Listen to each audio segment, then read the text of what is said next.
بسم الله الرحمن الرحيم.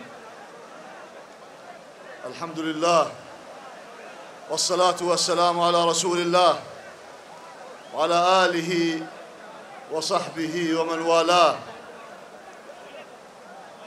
قال تعالى: وقل اعملوا فسيرى الله عملكم ورسوله والمؤمنون. صدق الله العظيم. يا جماهير بغداد السلام والحضارة، بغداد أبو جعفر المنصور، بغداد أبي حنيفة النعمان والإمام الكاظم والشيخ عبد القادر الجيلاني، أحييكم أيها الجمع المبارك بتحية الإسلام. السلام عليكم ورحمة الله وبركاته. وحياكم الله في مؤتمر السيادة في بغداد العروبة والإسلام. هذا العنوان، السيادة، هذا العنوان الذي تأسس من بينكم وتأسس ليكون ممثلا عنكم ومدافعا عن قضاياكم ومطالبكم العادلة. فالسيادة هوية وقضية ورسالة، والسيادة حصن لنا جميعا وقلعة لكل مواطن يؤمن بوحدة العراق وقوته. السيادة قلعتنا التي دافعت عن المغيبين والمختفين قسرا، وعن السجناء الذين يقبعون خلف القضبان ظلما، وعن المهجرين الذين يطالبون بالعودة إلى ديارهم بأمن وسلام وكرامة. السيادة أيها الأخوة، أيتها الأخوات، السيادة رايتنا التي تحفظ الهوية والعقيدة،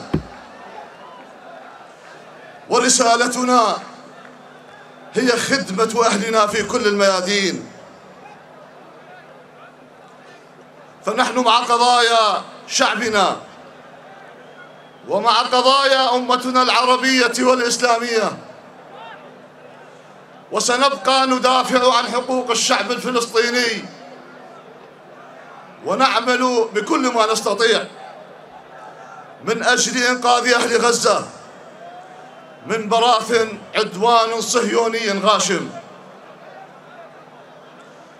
وسنواصل العمل مع الأخ رئيس الوزراء الأستاذ محمد الشياع السوداني من أجل موقف عربي ودولي موحد ضد العدوان الصهيوني الغاشم.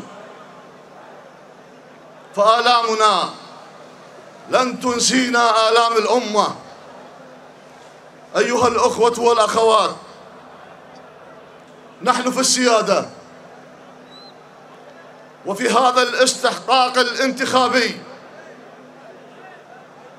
ومن مدينة بغداد العروبة اخترنا لكم في قائمتنا صفوة ممن عرفناهم بالصدق والقوة والأمانة،